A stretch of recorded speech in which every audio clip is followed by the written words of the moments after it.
السلام عليكم ورحمة الله وبركاته. هلكت نقداونيسان وعلى official وانيغو ولكن إبراهيم عد أصحابته حيدي لنا هاي كسر وهذا هدات نوع عصبته هاي سبسكرايب شيركا لايك تا كل قبة أصحابته سو مركا وحان كهد لنا إن شاء الله نكي بيمان هاي شنذا خيبتي سلابات أيان halkan kusoo bandhigi doona insha Allah marka waxa idin leenahay anigoona hadalka idin ku dheereenin soo marka daawashada bal cultural and environmental importance as pollinators and producers of honey and medicinal products. The movement of pollen between plants is necessary for plants to fertilize and reproduce. Both farmed and wild bees control the growth of quality of vegetation, and many people worldwide have kept bees and have earned a lot of money in beekeeping, but not many people can control and order bees to do whatever they want like this man. Okay, dad badan jiro yani shinida iyo wax laakiin ninka wuxuu ka duwan yahay shinidii iyo wixii yani uu fahmay yani wuu dhaqdaa malabkeedu yani lacag badan ka sameeyaa lacag badan uu ka helaa ya وحواي ملبكن وحواي وحلو استعمالها داوين سائدينك استعماله سين يعني أتوفها سنتين ملبك قرآن كانوا الوشيء إنه يهي يعني دابو دتك حنوسا يعني هذا استعماله أيكو عافي ماذا ما شاء الله وحواي شفاء للناس وهاي سمرك ملبكن عافيماتك أروية هاي بيهن عافيماتك أروية نو هذا مرك And this is what makes him so special. He says since childhood he has been keeping bees and has been keeping them for almost 30 years. And in so doing, he has come from being an ordinary beekeeper to becoming an extraordinary bee man. He says when people see him walking around with these bees, people find it incredible. And they all go on asking how on earth he can even make this possible. دتك يا بويد يا نكان يعني شنو ذا يرانتي سا إلا يهد صد الصنو ولا صد رقم يعني بركة دتك بربرك غارك ويديا سا يعني هالهان شنو كركاسي وإمادة يعني قفك هدو يعني وح وعلم ويقانو وسمهن كرا لكن أظن علم وأقوني وقلا دي دادي هذا شن عمل الوشة مو ما واشيء كذا بل نوبدا ikibazo bagira ahubwo barishima bakambira ngo nzabigishe nanjye mu mwuga ntabwo bagatera ahubwo usanga abantu baza ngo nimbigishe kugira ngo nabo bazajye borora ayo matungo. To him, he is inspiring many people in this area who never thought this would even be possible, and sometimes he gives them lessons and one day they'll graduate then join him. That day he will invite us in making a parade of bees in the city, and we can't wait seeing people with bees marching in the city with swarms around their bodies. Of course, on one side it might look scary, but on the other hand it will also be satisfying to watch. وحواي دادابو إيمانا بمعلن عمل يعني 10 سنة شنيدا نوعية ذا وحيدا مقعيدا يو خابك دادكاسنا وحي الربا يعني أسي عمل إني شنيدا ساس ملبك إلي ملبك يلسكو فهمي دادكو حواي ميل يرقى نعسا دو كافور من العكاس وقولوا يكو أركان أني نساء ياشي اتسألوا دا بوسكيا بالربا إنا لغاريها عملنا عربين عادنا أصدي سومرك dadkii wadii wax buu babari qaarn way imaadaan daawashay way imaadaan qaarn yani inay wax bartaan yani oo cashiro iyo waxaas aan siiyo ay bal noo wada. The man warns everyone from a professional beekeeper to a young person, all people in general, not to try this at home, forest or anywhere, because it may be too dangerous to everyone who can try doing this. Because it has taken him at least 30 years to master this technique. Though he can perform this anytime, he knows it's very risky and can even bring علوشي سبوف كيس ده علوش سكوح بخورد وسوق قبتي حريق وكحري علوش وركو حتاجي يعني كان صدق سنة كجري يعني قفك إنه هذا برطو أو ساعة وسماي نفس دي سالسة يكون قنقرطا كل شيء هذه هالمرة يكون خنيته حنوكاس هالك حبب الرفو سابق كم هدي هالمرة شموتا نفسنا كنا في وقت لا لا قرطا وهاي بربرة يعني كنك عمل له بوس ما بل نو وذا عجيب وايا.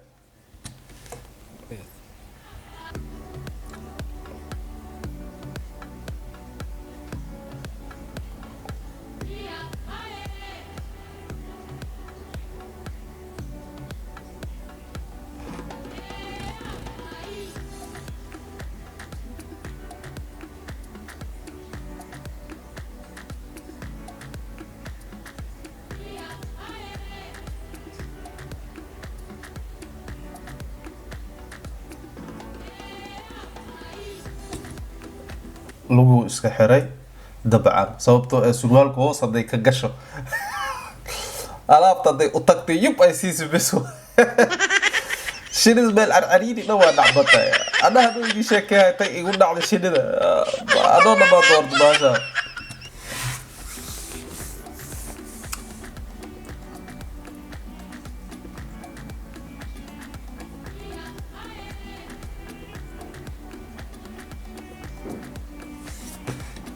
بسم الله أنا الله عندي كركيك سو شموم لا يعني وابصوح لا جوجن قد علاه يا شنو ما اسكو عليها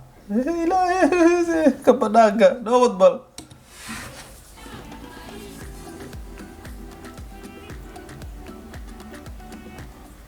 Augustine is also a beekeeper.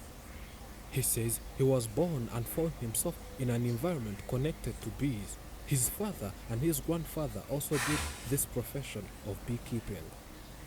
Finding himself in such an environment saw him love and start keeping bees. He started keeping bees at 20 years of age. He is now 64 years old. ninka hadda laga sheekeynayaa asiga soo 20 jir uu soo bilaabay haddana waa 64 jir yani hawshan asaawidi marka ninkan uu baray camal 64 jir وانا يعني أبوجيسا يعني الشني دي وحاس صوص ميجرا يعني هيا نوت بل But says starting from his grandfather and whoever he saw keeping bees, he had never seen such a person like his friend Ndaisaba who can carry bees on his body like the way he does. He says the man is extraordinary. ninka oo hadda uu saaxiibkiis u yahay oo bare laakiin ninkan hadda wuxuu la imaaday wax dheeraad ah sababtoo ah dadkan waa dhaqa jireen bas shinida meel la isku keenay boqorkooda meel ay ku xiraayeen laakiin korkiisa lahaan shin saa u socda ma sameey jireen duq u saayaaban ninkan wax waaye amar dheeraad u la imaaday korkiisa ku soo degooyeen shinida wax kala dhaaf malab la ay ku dhalin korkaaga haye nabad bal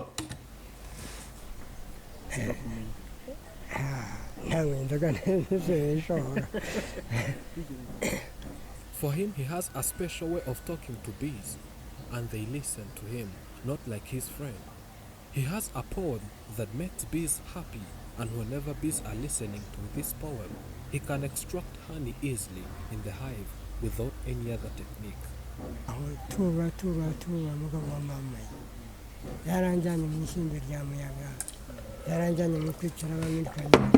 أفماش سكواد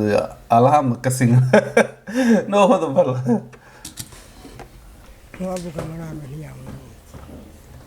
When swarms invade, we are inevitably separated by an invisible barrier created by our different sense of perceptions. To control the swarm, we need to understand how they see the world. They see the world differently. Swarms not only experience things differently from us, but also think in a different way. بخرد والله ويكوين تايم جدا أنا هذا ديش اللي نحكي له بخرد كسبح لي إلى مكسلة يعني بخرد وين تاي والله كوان كلي يريسوا دوش سوا دوش يكروي ما إلى اليوم إلى لجوضايا هيا سبحان الله وحبذا إلهي قرآن كو شيء بل نوضا The man says to him as a believer, he believes man should have dominion on every kind of animal. نجح عمل له أرسل يا عرب يا عرب شديد لم عمل له قادو يا أنا وضبل يا بوا. As it written in the Bible, God gave man dominion over animals. He said, "Let them have dominion over the fish of the sea, the birds of the air, and the cattle, and over all the wild animals and the creatures that crawl on the ground." He says he's doing what he does according to the scriptures. He agrees with Miles Monroe that rulership is in our genes, dominion is in our makeup. We were designed to rule the earth. walaa waa qluga waa ka xiriya waayo surwaalka hoostaas inay ka gasho diidaya hadii marka gasho cariiri ay dareento nuri salaam ay saaxibkii waa ku diiday laakiin wuxuu yaqaanayaa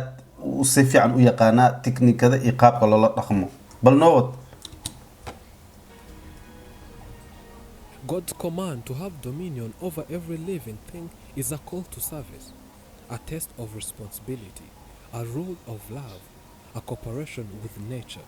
Whereas Satan's use of force for the sake of getting gain renders the earth uninhabitable.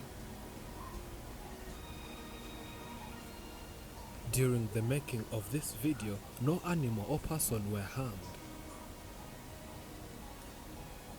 Thank you for watching. asxaabta meesha ayay ku dhamaaday ninkii Piman ahaa ninkii Shinida soo marka asxaabta waxa idin leenahay Shinida qaabka ay gashay oo ay idin sheekeeyo aad u qosol badan soo marka Shinida maalin ano Somali dhex joogo Somali yani waa u yeed baldi lagu qabeysana ama marka anu waxa isticmaalay aad u yaraay waxa maleena in 8 jir meelaasina ahaa soo marka caag 3 lan biyo ku soo shubtay caaga 3 dhaxdiisa caag 3 waa taqaanin saliid ka laga banay Somali aad loo isticmaalaa